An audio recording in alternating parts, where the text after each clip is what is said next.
degrés au niveau du temps. Dans Stan Datakzet, il y a une prière qui est un petit peu avant le night. C'est la Amida, il y a 10 minutes avant le night. Est-ce que Alors, d'abord, je viens de voir que ça a démarré ici, donc Boker Tov. Boker Tov. On est donc mardi, Bezrat Hashem, 31. Ouh.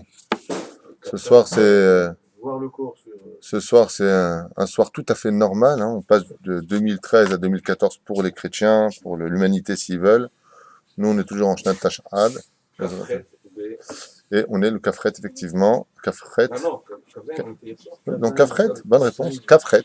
Ah bah c'était la nuit qu'on avait dit, non? Non, c'est bon. Kafret. Tu vois, toi-même, tu es mis de Balbel. Kafret, Tevet, Bezrat Hashem. Tov. Alors, ta question, c'est peut-on prier avant le net? Parce qu'effectivement, le net, je crois qu'il est à moins 46. 40, non, 46. D'accord. Avant, non. La réponse est non. Non, ça s'appelle Tfilat Poalim. Non. Alors par contre, ce que oui, tu peux faire, c'est qu'il y a une marloquette, savoir qu'est-ce que le Netzachama. Est-ce que c'est quelque chose que je vois de l'endroit où je suis à la montagne, je vois que ça a la lueur qui commence à monter, ou est-ce qu'il faut que je monte sur le plus haut des toits de la ville pour pouvoir le voir? Donc il y a toujours une variante de 3-4 minutes entre le Netzachama. C'est-à-dire que quand le Netzachama, on te dit que c'est par exemple aujourd'hui 7h moins le quart, et tu rentres à moins 12, c'est encore le net, parce qu'il y a d'autres déotes qui disent que c'est pas maintenant exactement, c'est 5 minutes plus tard, 5 minutes plus tôt. Donc à quelques instants près, oui, on va le quoi qu'il advienne, selon le loir que nous avons, si c'est à moins le quart précise, c'est pas à moins 20 précis. Non, avant l'heure, c'est pas l'heure. Donc il faut absolument attendre. Et pour les personnes qui travaillent, il y a ce qu'on appelle din tfilat poalim. Dans ce cas-là, même la nuit, ils peuvent prier. Quand les ouvriers qui vont travailler à 7 heures, ils doivent être au travail, mais ils ont 2 heures de route. Et c'est pas possible pour eux de s'engager dans une prière en minyan ou de se faire Torah, ainsi de suite. Donc, Tfilat Poalim, où ils doivent être à 6 heures au travail, ils peuvent même prier la nuit. Ils reviendront juste sur leur Kiryat Shema, Bezrat Hashem Beito Uzmano, avec, bien entendu, s'ils le peuvent, les tefilines. Mais si ce n'est pas le cas, parce qu'on fait pas une visa sur le dos des navérants, mais pas ces tefilines pendant le travail. Quand tu es payé pour travailler, tu n'es pas payé pour mettre tes tefilines. Et si tu le fais, tu as donné un ange blanc au Yetzerara. On fait pas ce genre de choses. Et même si le patron te dit oui, tu peux le faire. C'est très important, d'ailleurs. On verra Sabline Eder sur dans le cours du savoir-vivre, qu'il n'y a pas de Torah sans savoir-vivre, Chas Veshalom, et que toute la Torah tient sur cet extraordinaire équilibre de vivre la Torah, aussi bien dans les mitzvot que l'annulation des mitzvot. C'est-à-dire que des fois, il faut savoir annuler une mitzvah pour pouvoir l'accomplir, mais c'est un sujet pour lui-même. Donc non, on ne peut pas prier avant l'heure. Quand c'est pas l'heure, c'est pas l'heure. Le Netzachama, il est à telle heure, mais Atan Ichnas Hashav Lamida. 39 maintenant. 6h39. Il dit 41, 39, vous voyez donc que vous-même, c'est-à-dire selon ton appareil, selon son appareil, qui est fixé selon un autre rave, il te dit pas exactement, mais c'est quelques minutes près. 6h41. Question qui est posée ici au Rav Ovadia Yosef, donc halachot, bevakasha, vous êtes concentrés, messieurs, on y va. Toujours les halachot avant le Pirkei Avot. Toujours, c'est notre minag. Blineder. Aïm yesh isur laniach prachim ala kvarim. Question qui est posée. A-t-on le droit de déposer des fleurs sur une tombe? D'après vous? Oui, c'est pas qu'on a dit qu'on a droit. C'est pas bien. L'otov la neshama, elle veut sentir. Sauvel la neshama. Hein? Sauvel était voulu dire. Ah, Sovelet Aneshama, lui dit qu'Aneshama elle souffre. Et alors la fleur qu'on avait dit, la fleur c'est La fait fleur l'odeur. ou une photo. C'est chose que la neshama peut sentir, c'est l'odeur. D'abord et avant tout, pourquoi il y aurait une telle question? C'est-à-dire, qu'est-ce qu'on aurait peur de dire on pose des fleurs, Azma? Hein? Comme les goyim, fait, bidou. Minagoy, il a fait. Non, mais d'abord, pour prendre la question, pourquoi elle a lieu, c'est très important. J'ai vu ton doigt. Ah, Zebé Seder, ça c'est un autre minag, c'est pas la question qu'on pose. Zebé Seder, c'est un minag du Haré Akadosh. Pour les pierres qu'on pose sur la tombe, ça tu peux le faire. J'ai jamais vu ça de ma vie chez Goïm. Toi t'as vu, moi j'ai jamais vu. Minag juif. Ils mettent des pierres, ils jettent. Ils font des bougies. Ils font quelque chose. Ken, Anilo Yeder. La reine Bezrat Hashem. Alors la Sheila, pourquoi est-ce qu'elle est posée ici? Sheila Pshuta, minag Goy. Comme les Goïm, ils amènent Bisiata Lishmaya de la, comment ça s'appelle, des fleurs sur les Kvarim. Si nous, les Juifs, on avait amené des fleurs sur les Kvarim, est-ce que ça s'appelle Bechukuten Lotelechu? Est-ce qu'on ne veut pas faire comme les Goïm? Alors la réponse du Rav Ovadia, En isur laniach prachim al gabe akfarim, afalpi shegam hagoïm noagim ken. Même si les Goïm, ils mettent des fleurs dessus, sur les Kvarim, ils ont l'habitude d'apporter même plus que ça, ils avaient même des fleurs en forme de roue, là, comment on appelle ça? Zérim. Oui, non, mais en français. les couronnes. Vav shesh poskim shekadvu she'aminag igia la'aretz me'agoyim me'Europa. Et il y a beaucoup de poskim qui disent que c'est malgré tout un minag goy qu'on n'a pas à le faire. Mikol makom kevan sheyesh la minag ze ta'am un likrolo hok ve'en beze isur bechoketem lo telichu. Comme malgré tout il y a un ta'am dans cela, d'accord? Mais ta'am ça veut dire il y a comme une raison que les gens le font, c'est ça que ça veut dire. Talmud muva kama pamim shenagim laniach alamet adasim o shar besamim. On a vu par exemple qu'on avait l'habitude de déposer comme ça des hadassim sur le mort avant de l'enterrer. On a vu dans le Talmud quelques exemples de ce genre. Donc c'est pas un problème. Alpi Kabbalah, on ne fait pas une chose pareille. Celui qui veut m'écouter n'apporte pas de fleurs bichlal dans un cimetière. Rabbi Moshe Deri, Zechat Tzadik Kadosh Ivracha, mon rab, m'avait dit, je comprends pas les gens qui amènent des fleurs dans un cimetière. Ils croient que c'est un jardin. C'est pas un jardin où on se promène. Et Alpisod, donc comme tu l'as dit, Zemezik la Neshama. Pourquoi c'est pas bien pour la Neshama? Parce que les fleurs, les encens, en d'autres termes, les odeurs, attire la Neshama, et ça forcera un petit peu la Neshama qui se nourrit des odeurs de ce monde. Comme le dit le Zohar Kadosh, il n'y a pas une plus grande souffrance pour une Neshama que les mauvaises odeurs. Donc, effectivement, c'est quelque chose de dur. La Neshama déteste ce qui sont mauvais. Alors, on n'amène pas des fleurs, parce que ça attire justement, les fleurs sentent bon, donc ça attire la Neshama, et donc ce serait faire souffrir l'âme du défunt. Selon la Kabbale, hein, c'est pas le Pi Halacha. Donc, celui qui amène des fleurs, il n'y a aucun problème qu'il le fasse. Vous avez dit que dans la Gemara, il mettait, mais sur le mort, il ne mettait pas ça en tant que. Sur le mort. Voilà, sur le mort, pas sur la visite qui venait. Mais moi, je pense que le tam de la Gemara de dire qu'on déposait des hadassim, des myrtes sur le mort, c'était pour dégager les mauvaises odeurs. Aujourd'hui, on a le brise. Ouais. Parce qu'un mort, ça sent mauvais. D'accord? Ça se rentre en décomposition dès qu'il a quitté son corps. Et donc, il y a une putréfaction qui se met en application très vite. Donc, je pense que les hadassim étaient là pour ça et non pas pour lui dire, tiens, fais la bracha, mon pote. C'est pas dans l'année qui vient.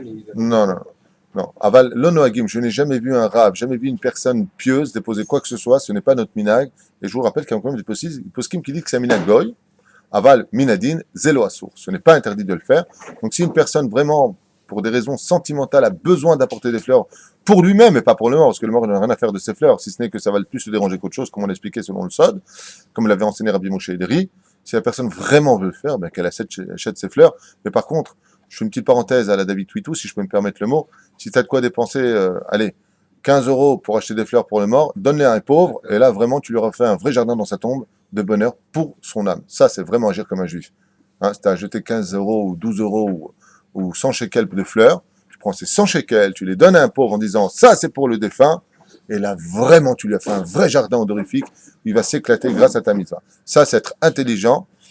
Baruch Hashem. Aïm yesh isur, Aïm mutar likanes leknesia chez là-bas, qui a été posée. Il y a bière en mer, question qui a été posée au Rav. Attends, vous êtes donc tous des Rav Ovadia Yosef, c'est parfait. Bon, on irait. Attends, le droit. D'abord, écoutez la question, vous n'êtes pas seul. Les gens... Voilà, c'est quoi la question? Vous répondez avant même d'entendre la question. Attends, non, j'ai dit en hébreu, il a compris l'hébreu, il est israélien à la base. Attends le droit de rentrer dans une église. Si on est israélien, vous êtes israélien, le problème c'est que vous ne parlez pas l'hébreu. Vous êtes des israéliens qui ne parlent pas votre langage. Mishnah Tashat. ששעה מרן הרב יונה במצרים להתבקש הרב מטעם מלך מצרים להשתתף בלוויה של קונסול שמת וכתב על זה הרב שאין להתיר להיכנס לכנסייה אפילו מפני דרכי שלום. Alors non seulement on n'a pas le droit de rentrer absolument pas dans une église, mais même si c'est Darché Shalom, Mazé Darché Shalom, ça veut dire que le Rav va dire en Égypte, on lui avait demandé de venir à un enterrement donc d'un consul, et le Rav a répondu, je ne peux pas. Je ne peux pas aller là-bas, je ne peux pas rentrer. Donc il y avait les représentants, bien entendu, les mouftis, il y avait les chrétiens, ils étaient déjà sur place, et le juif n'est pas rentré. Donc le Rav Ovadia Yosef, bien sûr, qui dit que c'est strictement interdit. Pourquoi? Yesh Bezé Kolminé Issourine, je vous parlais des Hanad, d'Avodazara et ainsi de suite. Avant, en aucun cas, on doit aller dans une église. J'ai rencontré un juif un jour qui m'a dit, ouais, mais mon pote avec qui je travaille, c'est mon associé, c'est pas un juif, il se marie à l'église. Je n'y vais pas? Non. Tu n'y vas pas? Non, tu n'y vas pas. Tu lui fais une enveloppe si tu veux. Tu lui donnes 100% de ta société. Ça, c'est pas interdit pour l'instant. Aval de rentrer dans une église, non. Le Hari Akadosh, comme je vous l'ai déjà dit, si une personne est rentrée dans une église, par exemple, une fois dans sa vie, le 12 mars, tous les 12 mars, il devra jeûner ce jour-là. Jusqu'à la fin de sa vie. Pour faire la réparation d'une seule fois, il est rentré. Et si on est rentré quand il était tout petit? Ah, si tu ne mens pas. Hein? Non, même si ça fait après 20 ans, enfin après 21 ans ou après 13 ans, ça se passe. Écoute, je vais te répondre de façon. On est chez Rav Ovadia Yosef, alors je vais te répondre à la façon du Rav Ovadia Yosef. Tודה רבה.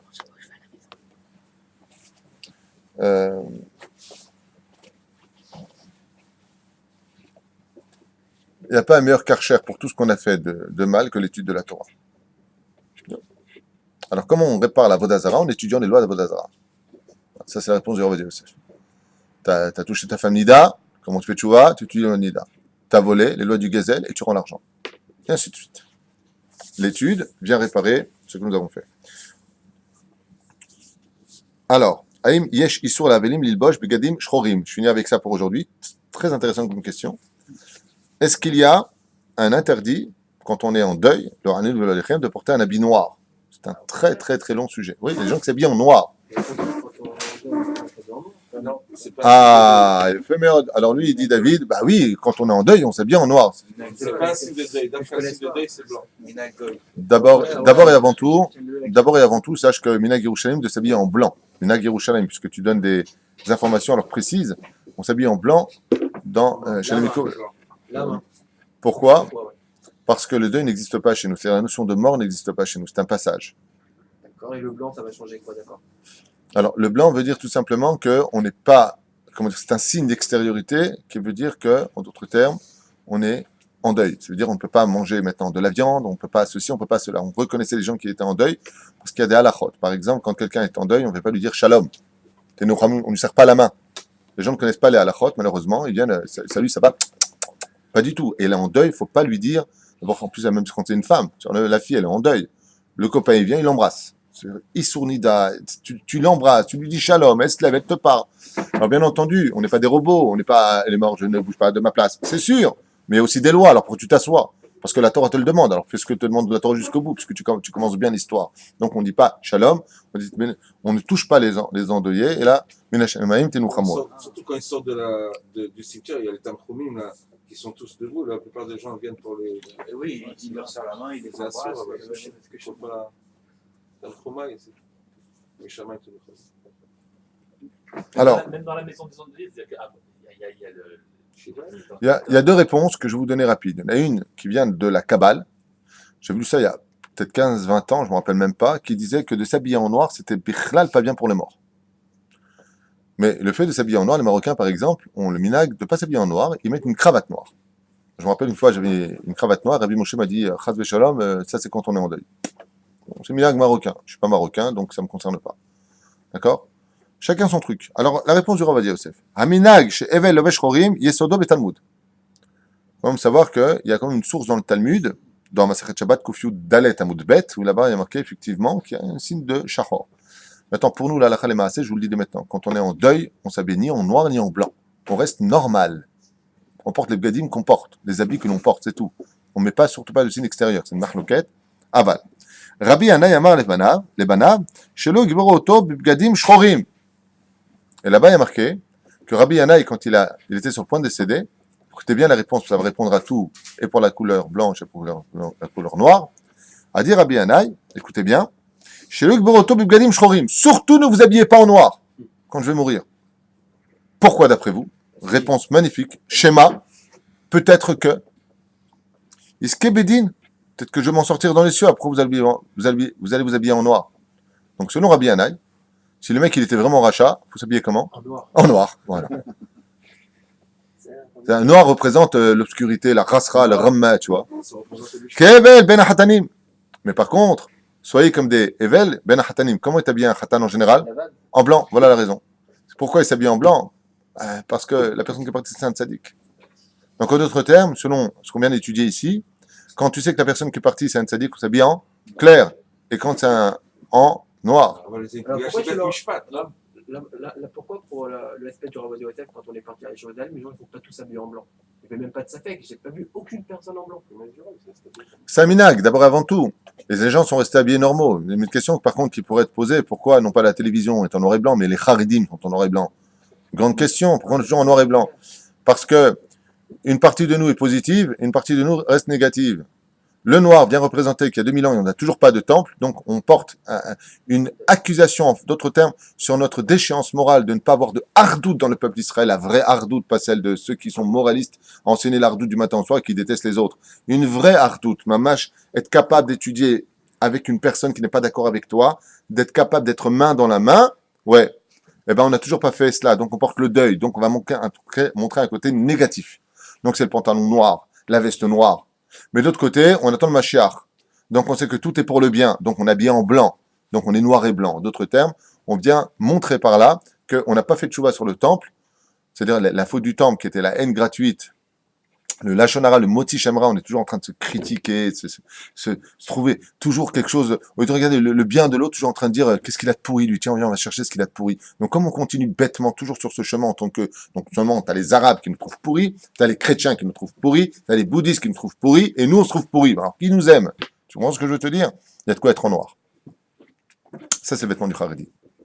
Haredi, il est dans cette notion. Il y a d'autres explications qui disent pourquoi à Bémet on est habillé en blanc et noir, parce qu'on n'est pas sûr d'avoir le monde futur. Si on était en blanc, c'est de l'orgueil. C'est pour ça que le Hari Akadosh dit que le Shabbat Kodesh, comme ça fait la capara de toutes les fautes, on s'habille tous en blanc. D'accord? Mais c'est un orgueil de s'habiller en blanc, disent les Chachamim d'aujourd'hui. Qui tu es toi pour t'habiller en blanc? Ça veut dire quoi? Tu te prends pour qui?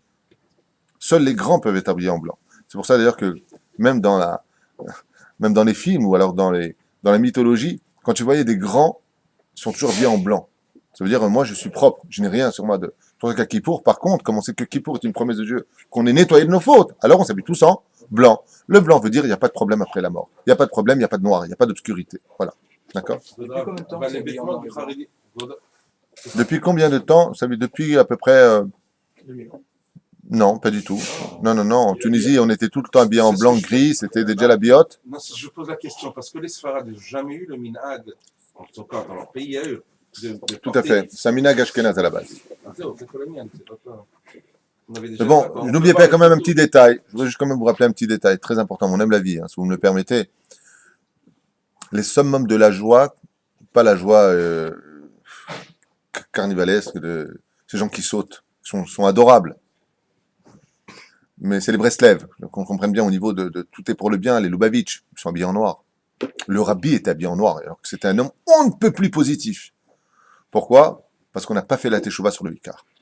Si Dieu veut, Bezrat Hashem, Kachelek Yalbinu, viendra un jour où Bezrat Hashem, nous serons tous habillés en blanc, notre neshama sera blanche, nos habits seront blancs, et notre langue deviendra enfin blanche et non pas noire, comme on a l'habitude de la noircir avec nos paroles, si lugubres sur les autres. On s'arrête là pour la halachot. On commence donc une nouvelle série, puisque ça m'a été demandé. On quitte le Reshit Rochma pour l'instant, et on commence Bezrat Hashem Baruch Shemolad, tous les lundis, Bli Neder, le Pirkei Avot, Masechet Avot. Super intéressant, très agréable.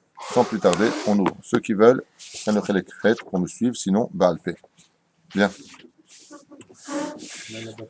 On a l'habitude de commencer chaque Mishnah de Masechet Avot par la première Mishnah qui dit comme ça, au nom de Ishaya Hanavi, Kol Israël, Yesh Lahem Helek, Laolam Haba, Sheneemar, Va'amer Kulam Tzadikim, Laolam Yirshu Aretz, Netzera Mata'ai, Maase Yadai, Leitpa'er. Tout le peuple d'Israël, à part au monde futur, comme il est marqué, car ton peuple sont tous des tzadikim, et à tout jamais, ils hériteront de la terre. Bezrat Hashem, on parle de quelle terre? Olam Haba. Olam Haba, Pashut Meod. On est tous des héritiers du monde futur, comme on peut le comprendre. Alors, bien sûr, quand Israël a filou, She'avru Averot, Bezadon, Venit Haïvu Mita, Bebeddin, Kolzman Shelo Paga'u, Bekria Imuna, Yesh Laim Halek L'Olam Haba. Alors je vous dis quand même toute vitesse que cette Mishnah-là est très importante, parce qu'elle vient nous enseigner que tout le peuple d'Israël a part au monde futur.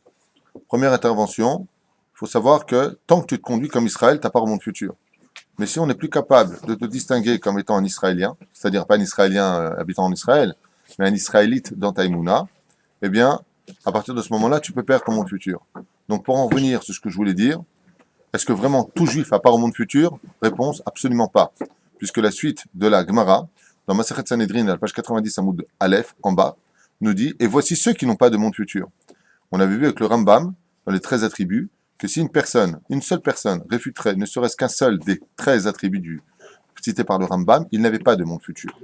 On a vu encore que si une personne n'accepterait pas ne serait-ce qu'une seule halakha du Shulchan Aruch, en disant « J'accepte tout cela, cela je ne veux pas l'accepter », si une personne dit ouais mais moi le Yud qui est dans la Torah je n'accepte pas celui-là, on a vu qu'une personne qui prendrait la femme d'autrui, il faut dans Masechet Baba Metzia, page 58 Amoud Bet, une personne qui humilierait une personne en public, une personne qui ne respecterait pas les fêtes juives, en lo chelek l'olam haba.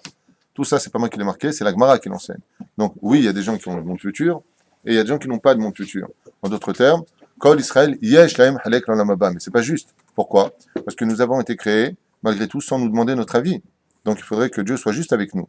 On t'a rien demandé, tu nous as créés, d'accord, tu nous demandes de faire des mitzvot, tu nous as créé un Yetzer Hara. Le Yetzer Hara, il est trop fort pour nous. Alors malgré tout, comme l'enseigne la Chassidoute, en réalité des réalités, tous les juifs du monde entier auront le monde futur. De quelle façon? Eh bien, ils passeront d'un étui dans un autre étui. Tout Israël a pas un monde futur, donc comment on peut résoudre ce problème de oui, il y a ou il n'y a pas? Il y en a qui disent qu'il y a, il y en a qui disent qu'il n'y a pas. Enfin, tout le monde est d'accord en réalité sur le sujet. La réponse est simple. Shimon, dans ce Gilgoul-là, il a perdu son monde futur, mais en revenant en tant que Réhouven dans un autre étui, dans un autre corps, là, il aura le monde futur. Donc la finalité du monde futur est basée sur la finalité, et non pas sur le processus qui mène à la finalité.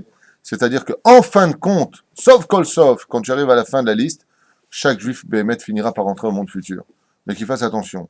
Il y a un chemin pour y aller. Il y a un chemin qui est long, il y a un chemin qui est difficile. Mieux vaut te restreindre sur terre et écouter ce que Dieu te demande de faire, que de Chaz Shalom suivre les Shrirut Libecha, c'est-à-dire suivre les pulsions de ton cœur qui n'en finiront jamais de te demander constamment ce que tu n'as pas besoin d'avoir pour servir Hachem, et finir par t'éloigner. En d'autres termes, tu peux être un juif qui arrive devant Dieu, tu ressens en pleine tronche, paf, t'as pas de monde futur, t'es désemparé parce que tu t'es rendu compte que voilà, tout ce que tu as voulu créer dans ce monde, en fin de compte, qu'est-ce qui serait? Rien de tout ça, t'es un gros naze qui arrive les mains vides, alors que tu avais tellement d'occasions de ramasser une tonne de mitzvot, vraiment une grosse star, et puis en fin de compte, tu finis au Gehinam, tu finis dans le Kafakela, tu finis réincarné, et bah sauf, hop, bam, un enfant vient de naître, c'est toujours le même, qui vient rentrer dans un nouvel étui, et là, cette fois, cette personne va être un peu plus aidée, un peu plus éduquée, et hop, elle fait tchouva, et là, elle a le monde futur. C'est un des secrets de Kol Israël, Yesh Lahem Chelek l'olam haba, tout le peuple juif à part au monde futur, car dans la finalité des finalités, Dieu mettra tous ses enfants à sa table, car un père ne peut pas être heureux s'il n'a pas tous ses enfants réunis à sa table. Nous sommes tous les enfants d'Hachem, donc tout Israël à part au monde futur. Le Rav Yosef écrit dans un afavot, Mazé Kol Israël Yesh Lahem Chelek l'olam haba, au nom de la Gemara, Kol Balei Rabot Hasidei Umot Haolam. Ça veut dire quoi? Le mot tout Israël, tout Israël. Tu n'as pas besoin de me dire tout Israël. Tu me dis Israël à part au monde futur. Pourquoi le mot tout? Tout vient dire que les goïms aussi ont une part au monde futur. C'est-à-dire que si les goïms respectent les 7 lois noachides, on énumérera certainement ce soir pour le savoir-vivre dont on va développer le sujet, eh bien, eux aussi auront une part au monde futur. Et il y en a qui disent, on parle de Chassidou Motaolam. Bamed Varim Amorim, on parle des convertis. Est-ce qu'on convertit, il a part au monde futur, oui ou non? Bien sûr. Tout comme Israël a part au monde futur. Comme vous le savez, un converti, quand il rejoint le peuple d'Israël, on n'a pas le droit de rappeler qu'il est converti. De toute façon, celui-là, c'est un converti. Assour. Il est strictement interdit de rappeler à une personne, de parler avec autrui, de dire que cette personne-là est un converti. On ne rappelle pas des choses du passé, car le migvé a noyé le passé. Donc, il vient de naître de nouveau. Qu'est-ce que tu es en train de révéler le passé? Mais cette personne-là, est-ce qu'elle a le bon futur? Oui, mais pas comme Israël. Chez Nehemar, Kol Israël. Il y a deux choses qui diffèrent pour un converti. La première chose, c'est que tous les matins, il ne pourra pas dire Shelo Asani Goy, car cette bracha-là n'appartient qu'à la source originelle de la Neshama juive. Donc même un converti, quand il est converti ou une convertie, ne pourra pas dire Shelo Asani Goya. Pourquoi? Parce que cette bracha-là, elle a été même dite pour nous de façon très discutée par Bet Hillel et Bet Shammai. Est-ce que c'est bien qu'on ait été créé, pas bien qu'on ait été créé? Oui, non, oui. C'est un sujet très délicat. Alors, on va pas dire chez Hassan Israël, qu'on va l'expliquer, mais déjà chez Shelo Asani Goy. Baruch Hashem, au moins qu'on a été créé, au moins qu'on ait le srout d'être pas un non-juif. Et alors pourquoi? C'est pas bien d'être un non-juif? À Kavana, si on n'avait pas été si on avait été des non-juifs, on n'aurait que 7 mitzvot pour servir le roi des rois. Tandis que là, on en a 613 plus 7, 620. À Kavana, on a un srout extraordinaire de pouvoir servir le roi des rois. Donc, tout Israël à part au monde futur, oui. Premier cas, les non-juifs ne pourront jamais dire la bracha de Shelo Asani Goy. Et le deuxième cas qui est différent de nous, c'est qu'un juif de naissance juive peut monter jusqu'au-dessus des ailes de la Shekhinah. Tandis qu'un converti, aussi grand soit-il, ne pourra jamais atteindre, si ce n'est que dessous les ailes de la Shekhinah. C'est pour ça que je fais une parenthèse d'ailleurs très importante. Tous les Gdolim, aussi grand soit-il. Il y a eu juste un prophète qui n'était pas d'accord, et il y a une femme qui a été plus forte que Dieu dans ce domaine, comme quoi que les femmes sont incroyablement fortes. Ça a été Rachab Azona. Dans le livre de Yeshua ben Nun, là-bas, on savait qu'il envoie donc 2 explorateurs, qui s'appellent Pinchas et Caleb ben Yefouné. Et ils arrivent chez Rachab Azona, Rachab, la grande prostituée dont la beauté n'avait pas son égal sur terre. Et dans toute l'histoire, puisque la Gemara dans Megillah nous dit que Rachab, c'est Rachab, quoi. que tu prononçais son nom devant des hommes, s'il avait vu une seule fois, il faisait sur eux. C'est la Gemara qui enseigne ça, c'est pas moi. Pour te dire, sa beauté tellement elle était impressionnante que de dire le mot Rachav à un mec qu'il avait une seule fois vu, il pouvait pas se contrôler. Hein? Top. Alors, qu'est-ce qu'elle a fait Rachav quand elle a vu que les Hébreux venaient donc prendre leur héritage, et qu'il y avait donc ces 31 rois qui étaient ici, les 7 peuplades qui malheureusement polluaient la terre d'Eretz Israël, comme ils le font encore aujourd'hui avec les Palestiniens, eh bien, Baruch Shemo, qu'est-ce qu'elle a fait? Elle a fait un pacte. Elle a dit voilà, je veux que épouser le chef de votre peuple. Ouais, mais Moshe Rabbeinu, il rentre pas. Alors je prends Yoshua. Très bien, je prends Yoshua bin Nun. Très bien. Mais je veux pas que ça. Donc ils vont faire un pacte, attacher un chanet, vous savez, un fil rouge sur les fenêtres. Sur comme ça, quand ils vont rentrer, ils ne tueront pas la famille de Rachav et tout cela. Mais elle a fait un autre pacte, nous dit les sages. Lequel? Je sais que si je me convertis au judaïsme, et que je fais une totale teshuva sur toute ma vérote, parce qu'elle a fait quand même, pour vous donner un petit exemple, elle a fait teshuva à 50 ans, et à 10 ans, elle était déjà prostituée. La Gemara nous dit, il n'y a pas un seul mec qu'elle n'a pas fait dans le pays. Rachav. Elle a eu 40 ans de prostitution. Elle est restée pas belle. La Gemara nous dit que ça a été la plus belle femme de l'histoire. Elle était presque aussi belle que Ève. La Gemara nous dit, Ève, il y a 4 femmes qui ont été belles, ainsi de suite. On dit que Sarah, toutes les femmes à côté de Sarah ressemblaient à des kophotes, à des singes. Mais Sarah ressemblait à un singe à côté de Ève. Alors imagine de quoi on parle. D'accord? Puisque Akadosh Baruch Hu, il a fait la beauté de Chava, il a même marqué comment Dieu l'a rendu belle, il a fait une natte. Donc ça, c'est des métaphores, mais ça reste comme au niveau du pshat, parce qu'il y a d'avoir des pshutos selon Rashi, rien ne sort du pshat. Alors, pour en venir à ce que nous disions, Rachav a été très forte. Elle a dit, j'accepte de vous aider à conquérir le pays, j'accepte de vous aider à conquérir le pays, mais qu'à une condition. Laquelle? Que le jour de ma mort, en tant que converti, je puisse monter au-dessus des ailes de la Shekhinah. Et Pinchas lui a signé, qui était élu au Navi, je te ferai monter au-dessus. C'est un cas unique de la convertie qui, à sa mort, va monter au-dessus. Alors je fais une parenthèse avec ta permission, juste par rapport à cela. C'est pour ça qu'il a fait très attention. Il y a des silurim où quand vous faites la Hashkava, c'est-à-dire la prière pour le mort, il y a marqué Tahat Kanfe Ashkina. C'est une erreur. C'est une grave erreur de lire une chose pareille. Les gens, les rabbanim qui ont écrit ces livres, apparemment n'étudiaient pas la Kabbale. Parce que tu peux pas limiter à une personne de faire monter son âme en dessous, oui, des ailes de la Shekhinah. Mais au-dessus, mais al Kanfe Ashkina, il faut dire. Et non pas Tahat Kanfe Ashkina. Pas en dessous des ailes. Comme c'est marqué, qu'il y a Al-Kanfe Nesharim. Pourquoi Dieu est comparé à l'aigle qui porte ses enfants sur les ailes? Pour dire que les enfants d'Israël sont au-dessus des ailes de la Shekhinah. Pas en dessous, surtout pas. Betzel Kanfe Ashkina, Chazve Shalom. Ça, c'est le niveau des convertis. La reine, Kol Israël. Et Kol, bien entendu, c'est Kaf, Lamed, Aleph, vous l'avez, Yud. Exactement. Keli fait un Keli pour devenir Bezrat Hashem, un héritier du monde futur, Kohanim, Lévi'im, Israël, et d'autres explications qu'on va baser tout de suite. Je t'écoute. Les enfants d'un converti, ils ont le même truc qu'un converti? Les enfants de convertis ne sont plus des convertis. Ah, c'est quoi? Rabbi Akiva, il était au-dessus? Rabbi Akiva, il est au-dessus de la Shrina. Ah oui. Je ne vais pas parler de Rabbi Akiva. Yosef, Yosef, le père de Rabbi Akiva, lui est un converti, mais à partir du moment où le converti a eu des enfants, Yosef, oui, Rabbi Akiva et Yosef, ah ben, l'enfant d'un converti n'est pas un converti. Par contre, la Gemara nous a mis en garde. Quand tu fais un chiour et que tu as des convertis, sache que pendant 10 générations, il n'est pas bon pour eux d'entendre des choses négatives sur les peuples, surtout les peuples duquel ils sont nés. Vous voyez ce que je veux dire? Midian, alors c'est pour être une convertie, certes, mais elle n'aurait pas accepté que Moshe, en d'autres termes, aussi dise du mal de Midian. Vous voyez ce que je veux dire? Il y a quelque chose. La Gemara nous dit il y a toujours quelque chose qui reste, mais qui reste pendant 10 générations. 10 générations. c'est une fouille Tova. Non, bon, ça c'est encore un autre sujet. Je veux pas développer ça. Alors, on commence notre première Mishnah directement dans le bas, la Keati, en bas, puisqu'il a fait un travail phénoménal. Afilou Elu Shavro Averot Bezadon. Même ceux qui ont fait d'Averot par inadvertance, Vitraïvu Mitab Beddin, et qui auraient été condamnés par la mort, malgré tout cela, ils auront leur tikkun. Sur ce, je voudrais quand même vous expliquer quelque chose d'important. Quand nous étudions les lois juives, une fois mon grand frère, Hashem Eshkol Hayou, mon frère Yosef, m'a dit, enfin bon, je limite avec tout le respect que je lui dois. Hein. La Torah, tu meurs, tu fais pas ça, tu crèves, t'es pas là, tu te paries, c'est de la dictature. Bah, il a pas tort. Il a tort. Alors il a tort ou il a pas tort? Je vais m'expliquer. C'est-à-dire quand tu lis la Torah, tu donnes ça à un mec, le mec il prend le livre, il le met de côté, il dit je préfère Astérix. Non franchement, Non, c'est plus cool. Attends, tu fais ça, tu meurs, tu t'es lapidé, on te brûle, on te crève les pneus. Shaibni. C'est vrai que ça devient un peu dur. C'est d'air. Regarde, le mec qui ramasse du bois, qu'est-ce qu'on fait, Dieu? Tiens, lapidez-le. Moi, je peux faire une caricature de la Torah, mais quand tu lis ce qui est marqué dedans, Bechukotai, et si tu oses me résister, te dis Dieu, je te broierai les os et tes enfants, tu mangeras leur chair, et oh. Cool and the gang. C'est vrai que ça fait un petit peu, attention, hein. Mais oui, c'est comme un père voit son fils de, quel âge il a ton petit bébé? 2 ans et demi, il veut absolument mettre ses doigts dans la prise. À un moment, le gosse, tu veux dire, arrête, il y a blitz, tu lui en mets une. Et il te dit, papa, t'es caca, parce que tu m'as fait mal. C'est exactement la même chose. Dieu nous aime d'un amour. Mais si tu veux pas comprendre, il va t'emmener par les, comme dit dans l'armée d'Israël, ce qui rentre pas par la tête, rentre par les jambes. Si tu comprends pas quand je te parle, tu vas faire 10 fois le tour du pâté de maison, tu vas comprendre ta douleur.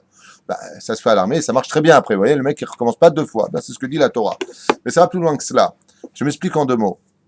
Une personne a fait une avéra. Et il est chayav ce qu'il a. Alors, c'est vrai que le côté ce qu'il a, ça fait un peu rasra, tu vois. Lapider. Alors, bien entendu, lapider, c'est pas comme dans les films, chacun prend une pierre et lui jette sur lui. Ça, c'est bon pour Walt Disney. Non, lapider veut dire qu'on le mettait en haut d'une falaise. Bon, c'est pas plus agréable, hein.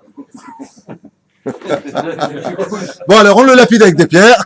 C'est vrai que c'est pire. Non, mais, allez, j'attends la tourne.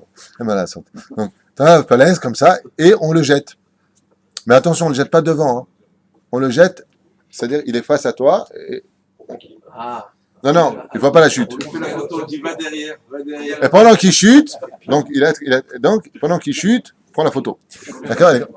Comme dans les, tu sais, les trucs qui montent comme ça, tu arrives comme ça, tu as un flash, tu es pris en photo. La hauteur de la falaise, je crois que c'est 10 mètres à peu près, un truc comme ça. C'est comme la piscine quand tu fais un plongeon de 10 mètres. Seulement, le problème, c'est que c'est pas de l'eau en bas. Bien. Donc, c'est comme ça que la personne mourrait. Et maintenant, s'il ne meurt pas, alors on jetait sur lui un gros rocher. On dirait un dessin animé Tex Avery. Et si le mec, il est toujours pas mort, pour X raison, c'est-à-dire il a les jambes brisées, par exemple, alors là, le peuple venait et il le finissait à la hache. C'est-à-dire, il prenait les pierres et là, il le finissait. Tiens, il y a encore un petit bout de tête. D'accord? L'islam a copié tout chez nous, hein, sachez-le. Bon, mais on a un problème avec ça. C'est que c'est vrai que quand tu dis un truc pareil, moi personnellement, j'écoute j'écoute ça, jette un appareil, je me casse, laisse-moi tranquille, ni je veux tes mises-votes, ni je veux ton salaire, ni je veux tes... Non, pas du tout, écoutez bien la suite. C'est que cet homme-là, en passant par ce processus, eh bien, vous pouvez être certain qu'il a le monde futur. C'est-à-dire que je m'explique en 2 mots. Si tu as violé une serrure, si tu as violé une entrée, qu'est-ce que tu fais? T'appelles le serrurier. Vous avez déjà vu un serrurier, comment il répare une porte qui a été violée par des voleurs? C'est au burin qu'il le casse, le truc. C'est pas, il vient pas à Arsène Lupin avec ses petites pincettes. Pas du tout. Il te démonte tout, il te fracasse la porte. Et il te dit, monsieur, faut changer toute la serrure. Vous avez compris ce qui se passe? Eh bien, c'est exactement pareil. Tu viens, t'as fait une avéra. Tu as violé la serrure. Donc, maintenant, pour entrer dans le monde futur, il va falloir appeler le serrurier. Le serrurier, c'est la Arba Mitot Beddin. Donc, c'est vrai que de prime abord, ça paraît cruel.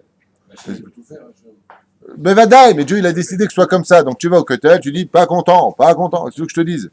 C'est le processus que Dieu a choisi. Mais c'est pas fini, hein. Par exemple, prenons Srefa. Bon, Srefa, c'est pas plus doux, hein. Srefa, donc, tu prends de la offérette, tu prends du plomb brûlant et tu le fais couler dans la gorge. Genre, le mec, il a tout l'œsophage comme ça, une belle autoroute lisse, tu vois. Puis l'estomac qui se perfore, bien entendu, parce que c'est brûlant.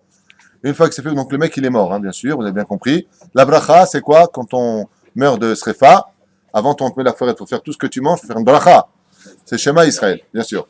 Donc vous avez bien compris. Shema Israël, Hashem Elokeinu Hashem Echad. Et après avoir mangé la bracha Harona, Mehaya Metim. Très bien, c'est son compte de l'humour. Et la personne, une fois que c'est fait, on l'enterre ou pas?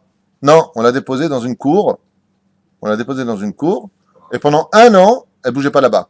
Son corps ne rentrait pas en putréfaction. Ça nous dit la Gemara. Posé comme ça, même le sol. Après 1 an seulement, on l'enterrait. Le jour de l'enterrement, où est-ce qu'on l'emmenait? Directement au Olam Haba. S'il n'était pas mort comme ça, c'est le Bedin qui va s'en occuper. Alors, résultat des courses, là-bas dans le Kéber, comme vous l'avez vu dans le Rishit Rochma, là-bas aussi on casse les os, on fait tout ce qu'il faut. Ça veut dire en d'autres termes, ce que je veux vous faire comprendre, c'est que si tu ne subis pas ici ta réparation, tu les subiras là-bas. C'est la différence entre ici et là-bas, c'est que ici, en 1 heure, tu peux réparer 1 an là-bas. Vous avez vu la différence? Alors, c'est mieux. Non, le mieux, c'est de pas fauter. Tu veux le beurre et l'argent du beurre. Je veux fauter et je veux pas payer. Et ta sœur? Ma putain. Donc, quand Israël est Shem Kulam Abba, c'est-à-dire qu'on est subi d'être passé par cela, eh bien, voilà, tu arriveras à cela. Je voudrais vous poser une question quand même pour adoucir un peu tout cela, mettre un peu d'épices. Imaginez que je vous propose de travailler pour moi dans un labeur très difficile. Mais à la fin, c'est vous qui prenez la direction de la société au bout d'1 an. Vous acceptez ou pas? Tout le monde dit ouais d'un coup. Vous avez remarqué que vos têtes font toutes comme ça? Bah oui, là j'accepte. Eh bien c'est exactement ça. Tu subis un tout petit peu. Voir un bilan.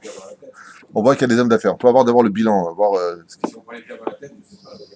Mais t'inquiète pas, les pierres dans la tête, de toute façon, mais on va avoir une tête sur la pierre, une pierre sur la tête qu'une pierre dans la tête. Parce que les gens, leur cerveau, c'est une pierre, Kavana. La vie, elle est facile. La vie, elle est facile. Vous avez un enfant qui est handicapé comme ça, qui n'a pas d'yeux, qui n'a pas d'oreilles, qui n'a pas... La vie, elle est facile. La vie n'est pas facile. Il n'y a pas besoin d'entendre ce genre de choses pour se dire waouh, c'est cruel. Pourquoi? On n'est pas cruels nous-mêmes entre nous. La Gemara nous dit dans Sota, page 49, Hamoud Bet, que les pires malheurs viendront de ta propre famille. Aujourd'hui, celui qui te veut du mal, c'est ou ton père, ou ton frère, ou ta soeur, ou tes enfants. Celui qui va te vendre, c'est même pas un arabe, c'est ton frère. Ton frère va te faire plus de mal qu'un étranger l'aurait fait aujourd'hui. De quoi est-ce qu'on parle? C'est pas cruel, ça? Il faut remettre un petit peu le pied sur terre et se dire, top, j'écoute le roi des rois, lui même plus que moi-même. ויש להם חלק לעולם הבא, אומר, ברטנורה מבואר, עולם הבא. מה הדבר? אמור כאן הוא העולם הבא, אחר תחיית המתים, שעתידים לחיות ולעמוד בגופם ובנפשם חיים נצחים כחמה וכלבנה וכוכבים. En d'autres termes, on parle de après la mort, où chaque juif, Bezrat Hashem, pourra se réveiller de cela, revenir à la source originelle, après Triyat Hametim, donc l'Olam Haba, ça a lieu quand uniquement? Après la résurrection des morts et pas avant. L'Olam Haba, en bo lo achila velo shtia. Là-bas, ni on boit, ni on mange. Il n'y a pas de boîte de nuit, dit-il, dis donc. Ah, les Arabes vont être déçus s'ils étudient Shiur, parce que chez eux, il y a 72 vierges, la grappe de raisin au-dessus, le vin. Non, mais qu'est-ce ouais, l'eau. Va falpish yesh bo, gouf, vegvia. Donc il y a bien sûr un corps, et il y a une neshama, parce que c'est la résurrection des corps, mais ce corps étant purifié devient aussi impalpable que la neshama, il devient fluide, en d'autres termes, comme la neshama. Et là, tzadikim yoshvim be'atorotehem beroshehem. Et là, je vais vous dire quelque chose qui va vous choquer. Venez enim biziv ashrina. Alors, ici, la Mishnah nous dit, écoutez bien, que les tzadikim, les hatid lavo, comment c'est le olam haba, on s'assoit avec une couronne sur notre tête. Je comprends pas vraiment ce que ça veut dire, qui vivra verra. En tout cas, une couronne, ouais, comme des rois, on est des kings, ouais. Et on kiffe la shrina. Qu'est-ce que le monde futur? Définition des sages, qu'il aura ata elokim zulatecha, aucun œil n'a vu, mais la seule chose qu'on puisse traduire dans un langage d'humain pour nous, c'est qu'on sera assis en face d'Hachem. Voilà c'est quoi le monde futur. Est-ce que ça vaut le coup ou pas? Je sais pas. Ce que je sais, c'est que, ce que je sais, c'est que nous venons d'Hachem. Ce que je sais, c'est que quand Dieu donne du bonheur sur terre, qui est limité par le temps, qui est limité par la matière, qui est limité par tout simplement notre compréhension du bonheur aussi, on kiffe déjà un peu. Là, on parle d'un monde où, je vous le rappelle quand même, 150 millions de morts cliniques qui étant passés dans le couloir qui mène au jugement. J'ai encore vu ça il y a 2 semaines de cela, une femme qui est décédée, elle a eu, elle faisait de la plongée sous-marine. Une femme qui faisait de la plongée sous-marine et qui raconte que à 40 mètres sous l'eau, elle n'a pas fait attention, mais son khamtsan, non, L'oxygène. évite de traduire, son khamtsan, son oxygène avait cessé. Donc, on ne peut pas monter une personne à 40 mètres de profondeur directement vers le haut, hein, bien sûr. Bon, et elle raconte comme ça, si je me souviens bien, j'en ai vu plusieurs, donc je ne veux pas avoir de bilboul. Elle raconte comme ça que, bien entendu, elle est morte asphyxiée. Le temps qu'ils lui mettent un autre produit d'air, on ne peut pas monter comme ça à cause de la pression, elle risquerait d'exploser. Donc, qu'est-ce qui s'est passé pour elle? elle s'est vue sortir de son corps et elle raconte qu'elle est rentrée dans un espèce de tunnel de lumière absolument hors du commun. Elle explique là-bas que c'est un tunnel qui est tellement bon et merveilleux qu'aucun plaisir de ce monde ne peut bichlal se comparer au bonheur qu'elle a vécu. Il n'y a pas de mots pour expliquer. On ne peut pas parler de cette lumière, c'est pas une lumière de soleil, c'est pas une lumière. Bon, elle définit comme elle définit. Puis, à un moment, la personne qui lui pose, le journaliste, lui pose des questions en disant, mais vous avez des enfants, vous ne pensiez pas à eux? Ah, si. Et votre mari? Ah, si, non, je pensais à tout le monde. Et alors? Non, mais vous n'avez pas compris. C'est plus que des enfants, c'est plus qu'un mari, c'est plus que la maison, c'est plus que tout. Le bonheur que Dieu nous réserve, j'ai vu Dieu, elle dit comme ça, elle. Elle a rien vu, mais on ressent l'amour d'Hachem. Ça, c'est 150 millions de témoins oculaires, morts cliniques qui racontent le couloir de lumière qu'ils ont vécu. Yesh Chaim Le'achar Mavet. Il y a quelque chose qui nous attend. Ce qu'ils ne savent pas, c'est que le couloir, il finit à un moment et après tu rentres dans le jugement. T'es bécédère, tu montes, t'es pas bécédère, tu descends. Nekouda. Il y a aussi des gens qui racontent qu'on ont été frappés par des démons. Même un homme là-bas qui raconte, il se met à pleurer, un non-juif. C'est pas des créatures comme vous pouvez imaginer. C'est pire que le pire du pire. Et il pleure, un non-juif. Parce qu'il s'est mal conduit avec sa femme, il a frappé, il faisait des choses mauvaises. Shem Ishmael Virahem. Alors il y a le monde futur, mais il y a aussi le Gehinam, il y a aussi des choses qui sont difficiles. Aval, il dit, qu'est-ce que le monde futur? Tu kiffes ta race comme ça, t'es devant Hachem et tu kiffes. Pour combien de temps l'éternité? C'est pas le couloir. C'est pas un bonheur. C'est quelque chose d'absolument... Non. Je veux dire pourquoi. Il y avait une pub, je sais pas, tu te rappelles, qui s'appelait... une pub sur un parfum. J'étais jeune en France, et ils avaient fait une pub très sympathique pour définir un parfum. Et chaque fois qu'ils disaient, alors il est comment le parfum? Il est... Et personne n'arrivait à parler. C'est la meilleure façon de définir l'indéfinissable. Tant que tu peux définir ce que c'est que c'est fini. Donc c'est défini. Mais si tu n'es pas capable de définir une chose, c'est que tu ne peux pas l'imaginer. Donc c'est au-dessus de toute imagination. Le Gan Eden, lui, est défini par la Gemara. On te dit ce qui est en haut, ce qui est en bas. On te dit exactement comment c'est fait, même dans les Midrashim. Le Olam Haba est marqué L'Orata Elokim Zulatecha. Et pourquoi on ne peut pas expliquer ce que c'est? Parce que dans le vocabulaire de n'importe quelle langue, y compris l'hébreu, le Lashon HaKodesh, aucun mot ne peut définir la grandeur de ce qui nous attend. En d'autres termes, quoi qu'un homme puisse souffrir sur terre, des pires malheurs qu'il puisse y avoir sur terre, ce sera payé très peu cher 1 heure dans le monde futur. Je vous parle de l'éternité. Donc il n'y a pas de souffrance. J'ai souvent donné cet exemple, et je le reprendrai encore aujourd'hui pour fermer cette parenthèse. J'ai connu une personne qui est arrivée, il y a très très longtemps de ça, je vous parle, une personne qui est arrivée à l'état de clochardisme, à dormir sur les bancs, du jour au lendemain, aux États-Unis. Du jour au lendemain, c'est un homme qui voulait se suicider. Il était sur les bancs. Il avait pour lit le banc d'un trottoir. C'est lui qui me l'a raconté. Du jour au lendemain, son mazal a tourné. Une personne qui est venue le voir, là, il est devenu multimillionnaire. Je vais poser une seule question. Une seule. En combien de temps vous vous êtes remis de votre clochardisme, de votre pauvreté? Mais je veux dire la vérité. Quand j'ai reçu mon chèque de 200 000 $, je vous parle de ça il y a 30 ans en arrière, plus que 30 ans, 37 ans en arrière, il me raconte. Je l'ai mis à la banque, j'ai oublié que j'étais clochard, une seule fois dans ma vie. Ça s'appelle un arriviste. Je dis quoi, encore, t'as oublié quand tu dois... Mais dis, t'es fou. D'abord, je suis parti à l'hôtel. Ensuite, j'ai commencé à voir mes affaires. Ça a fait que fleurir. J'ai fait que réussir. Quand je me souviens, c'est uniquement parce que je vois un clochard. Il faut que je vois quelqu'un... C'est exactement pareil. Quand quelqu'un est malade, comme dans ta situation, et que Bezrat Hashem, demain tu iras très très très bien, tu vas très vite oublier. Quand tu as très mal aux dents, tu dis comme ça, j'en peux plus. Et que le mal de dents est passé, 1 heure après, tu oublies que tu as eu mal aux dents. C'est comme ça le monde futur. Quoi que l'on subisse, quand on ira dans le bonheur qui nous attend, c'est pas un bonheur défini, c'est infini. On aura oublié tous ces malheurs, et la Shoah, tout ce qui s'est passé. Au contraire, on dira à Dieu, ça a été peu payé. Pourtant, c'est très dur à entendre ce que je suis en train de dire. Il y a celui qui l'a vécu qui pourrait se permettre de le dire. J'ai vécu ma Shoah à mon niveau à moi, c'est sûr, mais chacun avec son niveau. Si on était conscient du salaire qui nous attend, alors Bezrat Hashem, il est certain considéré qu'on aurait confiance en Dieu. Mais le but de ce monde, c'est pas ce but. Le but de ce monde, c'est de prendre ce monde et le mettre dans le monde futur. Le monde futur n'est pas défini par les sages. Il n'y a pas de livre qui nous dit comment est le monde futur. Ce qu'on sait, c'est que Dieu va nous mettre à son niveau à lui. Et ça, c'est encore incompréhensible, parce que Dieu est infini, alors comment on peut nous mettre à son niveau? Nokolosko, je ne sais pas. Ce que je peux te dire, c'est que c'est un kiff qui n'en finit pas. C'est tout. Celui qui veut, il y va. Celui qui veut pas, la raha. C'est-à-dire, non. Il nous reste 7 minutes, donc je voudrais au moins finir ce paragraphe. Bon,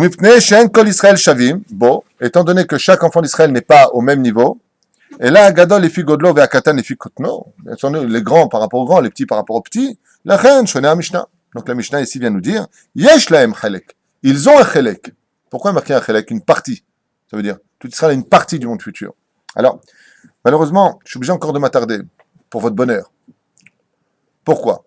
Parce qu'en réalité, il y a une autre explication qui dit que chaque enfant juif, quand il vient au monde, il vient avec son olam haba. Dieu lui a donné un chelek, qui est de composé, comme on l'a dit hier soir, de 310 mondes. La Gemara dit 1800 mondes. On va perdre de temps avec ça.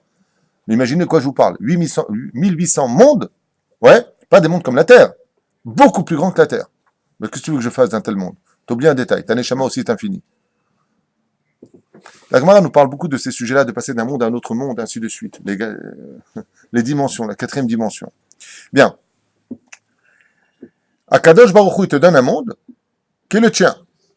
Plus tu vas faire de mitzvot, plus tu vas enjoliver ton monde et tu vas l'agrandir. Moins tu feras de mitzvot, plus tu ignoreras Hachem dans ce monde. Et en fin de compte, tu auras eu un terrain dans lequel tu vas retourner, puisque tu as ton monde futur. Seulement, ce monde futur que tu vas avoir, il est aride pour l'éternité. Chaque fois que tu fais une mitzvah, sache une chose, tu construis ta maison, ton jardin, ton avenir, c'est des images que je donne, dans le chelek qui t'a été donné depuis ta création. Donc tu fais Torah mitzvah, tu donnes du maaser, tu donnes de la tzedaka, pas bekef, pas idgadal vitkadash, mais rabba, il le mec qui donne la tzedaka, il a les boules. Non, non, tu fais vraiment les choses de tout ton cœur, parce que tu sais que tout ce que tu fais, c'est en l'honneur d'Hachem. Et qu'en donnant ce que tu donnes, que ce soit l'argent, ta belle-mère, peu importe ce que tu donnes comme don, c'est une blague. Mais quoi qu'il advienne, il faut le faire de tout ton cœur. Alors là, tu envoies dans ton monde futur. C'est pour ça que quand une personne décède, on dit de lui, Allah les bêtes, Olamo. Il est parti dans son monde. Et pourquoi il dit son monde? Ben, il est parti dans le monde que Dieu lui a donné. Les Mad Avardomé, un jour, un homme très riche a donné un terrain magnifique. 70 ans plus tard, il vient voir qu'est-ce que tu as fait du terrain. Et là, il voit un magnifique, magnifique palais avec des magnifiques fleurs. Un truc de fou. Il va voir le deuxième à qui il a donné aussi un chélek. Et qu'est-ce qu'il voit là-bas? Des ronces, de l'herbe pourrie, un terrain aride. Les deux avaient un terrain. Qu'est-ce que tu en as fait de ce terrain? Je t'ai donné un monde futur. Mais ton monde futur peut devenir pour toi ton pire des guéhinam. Pourquoi? Parce que tu t'es rendu compte que tu n'as rien fait fleurir là-bas. Tu n'as rien fait grandir. Tu n'as rien fait de ta vie. C'est pour ça que la Torah nous dit En maïm et la Torah. Les sages nous disent il n'y a pas d'eau si ce n'est que la Torah. Parce que comme le monde est comparé à un jardin, si tu l'arroses, si tu étudies la Torah, si tu kovatim la Torah, si tu te comportes comme un ben Adam, alors tu arroses ce que Dieu t'a donné. Mais si tu laisses les ronces pousser en toi, ton Yetzera te grandir, alors ce que tu vas arroser, c'est simplement un chantier de ronces. Et quand tu pars de ce monde, tu vas avoir mal parce que ça va te piquer de partout, ça va pénétrer ta peau et tu auras tout raté. La reine, avec le sourire et tout l'humour que ça représente. Dat Rambam ish olam haba ou olam aneshamot haba achar hamavet. Donc, par contre, le Rambam n'est pas d'accord. Et il dit, le olam haba, c'est l'endroit où les âmes, après la mort, vont se réfugier. Donc, Gan Eden, 1 an. Gan Eden à Tarton pour 1 an. Vous savez qu'il y a le Gan Eden d'en bas, où pendant la première année, c'est pour ça qu'on porte le deuil, l'âme fait l'aller-retour, mais elle va où cette âme? Elle fait quoi de sa vie si elle est méritante? Elle va dans un Gan Eden qui ressemble à notre monde ici-bas, comme les beaux jardins qu'on pourrait imaginer, comme à Haïfa. Malheureusement, ils ont fait la Avodat Zarba dans un des plus beaux jardins en Israël, c'est le jardin de Haïfa, vous savez, là. Mais malheureusement, ils ont fait un bête Avodat Zarba avec des statues là-bas, mais c'est vraiment magnifique. Ou le jardin des fleurs. En France, le jardin des Tuileries. Aujourd'hui, pour rentrer, il faut savoir dire Allahu Akbar. Shen Bogouf Vegvia. Et là-bas, bien entendu, il n'y a pas de matérialité. Velo Te'et Triat Gufot. Et là, il monte à Mashiach. Mais par contre, pour le Rambam c'est un monde intermédiaire. Et pour Triat Ametim, alors il y aura la résurrection aussi des corps. Bien entendu, on m'avait me poser une fois la question, à savoir, vas-y Triat Ametim. Si moi, en tant que David, aujourd'hui, j'ai été Mordechai dans le Gilgoul d'avant, et j'ai été Reuven dans le Gilgoul d'avant, et j'ai été Shimon dans le Gilgoul d'avant, et j'ai été Lévi dans le Gilgoul d'avant, mais on va tous se relever? Alors il y a plusieurs déotes à cela, je vous répondais maintenant, pour tout Israël, une part de monde futur, il y a une déa qui dit que oui, les corps qui seront méritants, c'est vrai, et ceux qui ne sont pas méritants, couchez la bébête. Mais le Zohar Kadosh nous dit non. Rabbi Shimon Bar Yochai, il dit, quand viendra le Melech HaMashiach, toutes les réincarnations que nous avons été, se mettront tous à la queue leu. Tous. Ta. Et en général, comme le dernier sera le méritant, la dernière génération la plus méritante, toutes ces neshamot-là se réuniront donc dans la finalité du dernier corps. Le corps se retournera, dit le Zohar, et fera coucher tous les autres corps. En d'autres termes, vous avez bien compris que chaque individu a été au moins 4 à 5 fois réincarné sur Terre, des fois plus, des fois moins, ça dépend de son tikkun, si c'est une ashlamat tikkun ou si c'est un tikkun pour lui-même. Donc, où il vient, par exemple, il a fait toutes les mitzvot, mais il n'a pas fait la mitzvah de Yiboum, le Hanid ou l'Alechem. Alors, il reviendra pour ça, pour faire la 613 mitzvot. Peu importe, je donnais cet exemple, que j'aurais pu donner d'autres exemples. Il y en a qui disent que oui, dans ce cas-là, il faut revenir pour ça. Donc, toutes ces neshamot se réunissent comme une seule flamme. Je peux avoir combien d'allumettes allumées, autant que je veux. Est-ce que je peux toutes les mettre sur une seule et une autre flamme, toutes les réunir là-bas? Oui, car la flamme en elle-même, même si c'est une entité de par elle-même, peut devenir une identité représentant tout le monde. C'est pour ça que d'une seule flamme, je peux allumer des milliers de flammes sans rien retirer de ma flamme. Il n'y a pas de diminution de ma flamme. C'est ça que ça veut dire. Okay? La neshama est une flamme, c'est du feu, donc elle peut se réunir dans un seul et unique socle qu'on appellera le dernier corps. C'est l'adéa du Zohar HaKadosh. En d'autres termes, si nous avions été, je donne un chiffre complètement aberrant, des milliards de juifs depuis la création du monde, à la fin de la création du monde, vous diminuez ça par moins 6, moins 10, moins 20, moins 1000, ça dépend du nombre de réincarnations qui aura lieu, et ça vous donnera qu'une seule finalité. Car en réalité, le corps final, Il sera 600 000 alors. 600 000. C'est intéressant ce que tu viens de dire. Nissim dit que donc en fin de compte, on sera 600 000. Le Hari Akadosh n'est pas d'accord avec toi, car il dit qu'à Triat Hametim, il y aura 6 milliards de juifs sur Terre. Triat Hametim, je parle. Je parle de Triat Hametim. Ben Boy Yamat HaMashiach, voilà ma bas. Triat Hametim, quelqu'un qui a prêté l'argent avec intérêt, il ne se relève pas. Mais une fois qu'il a payé son dû en haut, Olam Haba, ce sont deux choses différentes. Dans les deux cas, même selon le Rambam, Triat Hametim et Olam Haba, c'est pas la même chose. Première DA, je crois que c'est celle du Ramban, si je ne m'abuse, qui dit que c'est après Triat Hametim, puisque le Ramban, Nachmanide, parle des 5 paliers, donc après ça il y a l'Olam Haba, et selon le Rambam, c'est le monde intermédiaire entre la mort et la Triat Hametim et la résurrection des morts. Donc nous avons ici une marloquette. D'accord? Donc, שישתמשו בה, וגרש חושנה כיום הגוף והגשמי, ויזכה לעבוד את השם באותו זמן, בשמחה ובטוב לבד. Il dit donc Triat Hametim, quel but à ce Triat Hametim? De travailler à Hachem, par contre, cette fois dans la totale connaissance, sans Yetzerara. Hein? Ah si, il y aura un libre arbitre. Bevadaï, seulement ce libre arbitre, il sera mis en lèche. Je t'explique comment. Imagine que, Chazve Shalom, tu sois en train de faire une avéra. Et d'un coup, tu prends conscience que je suis derrière toi. Moi, ton ami, je suis derrière toi. Est-ce que tu continues l'avéra? Ben, t'as libre arbitre, continue. Pourquoi tu le fais pas? Parce que tu as conscience et la connaissance que je te regarde. Donc, c'est pas joli pour toi. C'est exactement ça, libre arbitre de la fin des temps. On aura tellement conscience que Dieu est là, qu'on aura notre libre arbitre. Est-ce qu'on peut fauter? Donc, c'est exactement le système des anges. Les anges ont un libre arbitre, puisqu'ils ont des anges déçus et déchus, qui ont désobéi à Hachem. Mais pourquoi les anges ne fautent pas? Pas parce qu'ils n'ont pas de libre arbitre. Parce qu'ils ont la connaissance de Dieu. Donc, ils ne peuvent pas agir. Ils ont honte. D'accord? Baruch Adonai l'olam, amen, amen. רבי חנן בן הקשה מרצה הקדוש ברוך הוא לזכות את ישראל לפיכך הרבה להם תורה מזאת שנאמר אדוני חפץ בן צדקו יגיל תורה ויעד כל טוב